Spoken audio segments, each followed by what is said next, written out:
చదువు చెప్పిస్తే ఊర్లో ఒకరిని బాగు చేస్తే ఆ ఊరిని వాళ్ళే బాగు చేస్తారన్న నమ్మకం నాది యాదయ్య గారు.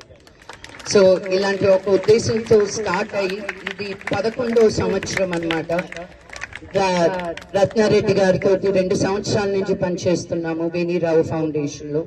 ఇంతకు ముందు మేము అనుకోని విషయాలు కూడా ఒక గ్రేట్ లీడర్ లైక్ రత్నారెడ్డి గారు in education field Chirec school ని 32 సంవత్సరాలు నంబర్ 1 స్కూల్ గా హైదరాబాద్ లో ఉంచారు అంటే అది మామూలు విషయం కాదు.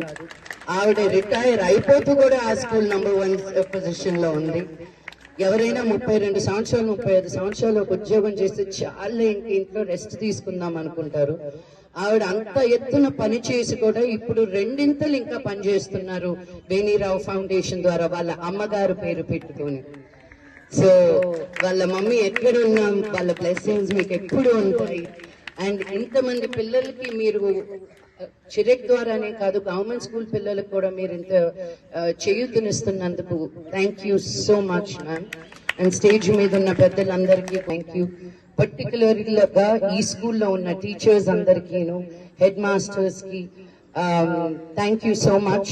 టీచర్ చేంజ్ ని ఇంత అద్భుతంగా మా డోర్స్ ఓపెన్ చేసి మమ్మల్ని ఆహ్వానించినందుకు.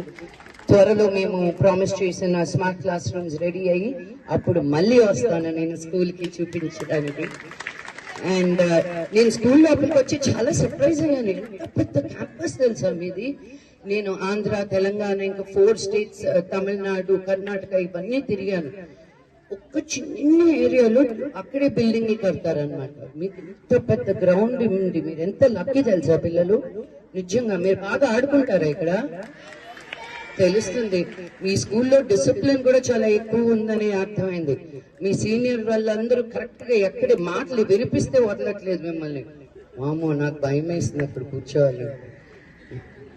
మీ పెద్దలందరూ వచ్చి మాట్లాడు అవునా చాలా స్ట్రిక్ట్ ఇక్కడ స్కూల్నే ఉండాలి. కాలేజ్కి వచ్చినప్పుడు first school we will go through school అన్నమాట. సో స్మార్ట్ క్లాస్ రూమ్స్ ద్వారా మీరందరూ ప్రైవేట్ ఎడ్యుకేషన్ దొరికే పిల్లలకి మీకు ఏ తేడా ఉండకూడదని మేము English and leadership qualities 3rd, 4th and 5th grade students కి ఇవ్వడం జరుగుతుంది. నా భావన ఏంటి అంటే